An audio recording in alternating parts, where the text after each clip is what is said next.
ہمارے مسلمانوں کے اندر ایک عجیب سی بات مشہور ہو گئی ہے کہ پہلی قربانی کس کی طرف سے کرے. ایک عجیب سی جو ہے پہلی قربانی کس کی طرف سے کرے.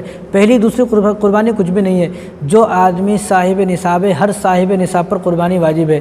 گھر کے اندر جتنے بھی لوگ صاحب نصاب ہیں، یعنی گھر کے اندر گھر کے اندر اگر 5 آدمی ہیں سمجھو، اور 5 آدمی کے پاس اتنے پیسے ہیں کہ ان پیسوں سے وہ 52.5 تولہ چاندی خرید سکتا ہے، تو آپ کو گھر میں اگر 5 آدمی ہیں تو 5 کی طرف سے آپ کو حصہ لینا ہے.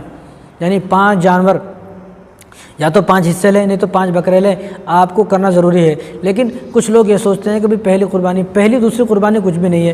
تو پہلی قربانی، بعض لوگ یہ سوچتے ہیں مجھے پہلی قربانی والد صاحب کے نام سے کرنا ہے، والد صاحب کے نام سے نہیں کیا تو لوگ کیا بولیں گے؟ لوگ یہ بولیں گے تو نے والد صاحب کے نام سے نہیں کری تو اپنے نام سے کر رہا ہے. بھئی قربانی لوگوں کو دکھانے کے واسطے تھوڑی ہے.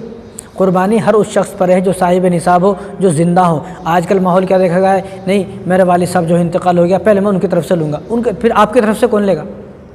آپ پر جو قربانی ہے نا، یہ ضروری ہے. جن کا انتقال ہو گیا وہ نفل قربانی ہے. ایک واجب ہے، ایک نفل ہے. نفل کو ادا کرنے سے واجب جو ہے ادا نہیں ہوگی، پہلے واجب ادا کرنا ہے. یعنی پہلے اگر آپ کے پاس اتنے پیسے ہیں کہ جن سے 52.5 تولہ چاندی خرید سکتے ہیں تو آپ پر واجب ہے پہلے آپ اپنی قربانی لو گے، پہلے آپ اپنی قربانی کرو گے. پھر آپ کے پاس اگر پیسے بچ رہے ہیں پھر والد صاحب کی طرف سے بھی لے لو. اسی سال میں 2 لے لو آپ، ایک آپ کی طرف سے، ایک والد صاحب کی طرف سے. لیکن یہ نہیں ہے کہ پہلی قربانی بیوی کی طرف سے. اب مسلمانوں نے نا جو سالوں کو ڈیوائڈ کیا ہوا ہے کہ اس سال ابا کی طرف سے، اس سال امی کی طرف سے، اور اس سال بہن کی طرف سے، اس سال دادا کی طرف سے، اس سال دادی کی طرف سے، اس سال اس کی بیوی کی طرف سے، اس سال میری طرف سے. ایسا نہیں، بلکہ جو آدمی اس لائق ہے، اس کے پاس اتنے پیسے ہیں، یعنی صاحب نصاب ہے. صاحب نصاب آپ یاد رکھیں، ہر وہ آدمی صاحب نصاب ہے جس کے پاس اتنے پیسے ہیں کہ جن پیسوں سے، یا جس کے پاس اتنا چاندی ہے، اتنا سونا ہے، اتنا دکان کے اندر سامان بھرا ہوا ہے کہ جس کو بیچ کر 52.5 تولہ چاندی آدمی خرید سکتا ہے. یا گھر کے اندر وہ زائد چیزیں ہیں، اتنی زائد چیزیں ہیں کہ جن کو بیچ کر کچھ کام میں نہیں آتی وہ پورے سال، لیکن ان کو بیچا جائے تو 52.5 تولہ چاندی آدمی خرید سکتا ہے. اتنے پیسے، اس کو بولتے ہیں صاحب نصاب. جو آدمی صاحب نصاب ہے گھر میں، ہر اس آدمی پر پہلے اس پر قربانی ضروری ہے. اگر بیوی کے پاس سونا ہے، چاندی ہے، تو جو بیوی صاحب نصاب ہے، بیٹا بھی صاحب نصاب ہے، بیٹی بھی صاحب نصاب ہے، خود بھی صاحب نصاب ہے، تو ان لوگوں پر قربانی واجب ہے. پہلے یہ اپنا حصہ لیں گے. والد صاحب جو انتقال کر گئے ہیں ان کا بعد میں ہے، وہ دنیا سے چلے گئے. وہ جب زندہ تھے، جب ان کو فکر کرنی تھی، انہوں خود فکر نہیں کرا تو آپ کو اتنی فکر کائے کو ہے؟ کرنا چاہیے، میں نہیں بول رہا ہوں، لیکن ان کی طرف سے نفل ہے. ان کی طرف سے جو قربانی ہوگی وہ نفل ہے، آپ کی طرف سے واجب ہے. اگر آپ پہلی قربانی والد صاحب کی طرف سے کرو گے، چاہے والد صاحب زندہ ہیں یا والد صاحب وفات پا گئے، تو اگر صاحب نصاب ہو، جو قربانی واجب ہے، تو آپ کی طرف سے کون کرے گا یہ بتاؤ؟ پہلے کون کرے گا؟ آپ تو گنہگار ہوئے. تو پہلے آپ واجب قربانی جو آپ پر ہے اس پر کرو گے، پھر والد صاحب کی طرف سے. لیکن اب لوگ سوچ کیا ہے، لوگ کیا بولیں گے؟ لوگ یہ بولیں گے تو والد صاحب کی طرف سے نہیں لیا. اور بھائی والد صاحب کی نمازیں الگ ہیں، والد صاحب کی زکوٰۃ الگ ہے، والد صاحب کا قرآن پڑھنا الگ ہے، والد صاحب کے لیے روزہ الگ ہے. ایسا نہیں ہے کہ بھائی والد صاحب جو ہے پہلے والد صاحب نماز پڑھیں گے پھر میں نماز پڑھوں گا، پہلے والد صاحب روزہ رکھیں گے پھر میں روزہ رکھوں گا، یا پہلے والد صاحب جو ہے اپنی زکوٰۃ ادا کریں گے پھر میں زکوٰۃ ادا کروں گا، یا والد صاحب نماز پڑھیں گے تو میں بھی نماز نہیں پڑھوں گا. لوگ کیا بولیں گے؟ والد صاحب نماز پڑھتے نہیں تو کیوں پڑھتا ہے؟ ایسا نہیں، بلکہ والد صاحب کی نماز الگ ہے، والد صاحب کی عبادات الگ ہیں، آپ کی عبادت الگ ہے. یہ عبادت ہے، اس میں کسی کی ذہن اور کسی کا دماغ، کسی کا عقل نہیں چلے گا، کسی کی سوچ نہیں چلے گی. یہ مسئلے ہیں اور یہ عبادت ہے. یہ عبادت ہر اس شخص پر ہے جو شخص صاحب نصاب ہے.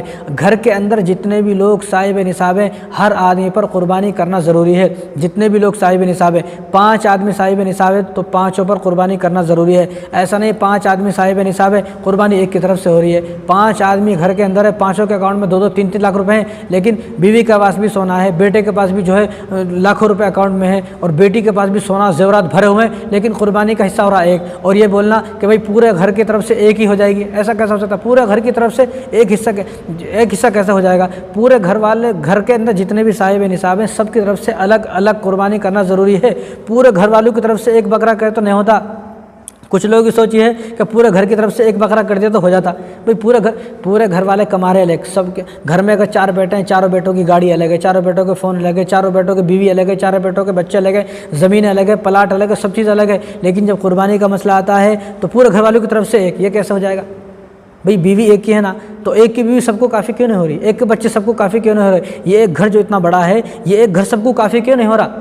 کہ ابھی ٹھنڈے دماغ سے آدمی سنجیدہ ہو کر سوچے کہ سب چیز، گاڑی الگ ہے، بیوی الگ ہے، بچے الگ ہے، گھر الگ ہے، زمین الگ ہے، کاروبار الگ ہے، دکان الگ ہے، اور لینا دینا، کپڑے پہننے کے، جوتے چپل سب کے الگ الگ ہے، لیکن قربانی کا مسئلہ آتا ہے تو یہ بولتے ہیں کہ سب گھر والوں کی طرف سے ایک قربانی کر لے تو ہو جاتا۔ بھئی اذان ہو رہی ہے مسجد میں، اب یہ کس کے لیے ہو رہی ہے؟ سب کے لیے ہو رہی ہے۔ گھر میں اگر 5-6 آدمی ہیں، 2-3 عورتیں ہیں، 2-3 بیٹے ہیں، اور بیوی، سب ملا کے 6-7 آدمی ہیں، اب آدمی یہ فیصلہ کر لے بھئی جو اذان ہوئی ہے نا یہ گھر میں سے ایک آدمی کے واسطے ہوئی ہے، تو گھر میں سے ایک آدمی نماز پڑھ لے، بس ختم۔ ایسا کبھی ہوا؟ اذان سب کے واسطے ہوتی ہے، اسی طرح قربانی بھی سب کے واسطے ہے۔ جب یہ دنیا کی ساری چیزیں سب کی الگ الگ ہیں تو قربانی بھی سب کی الگ الگ ہے۔ یہ سوچنا کہ پورے گھر میں سے ایک آدمی قربانی کر دے تو بس ہو جاتا۔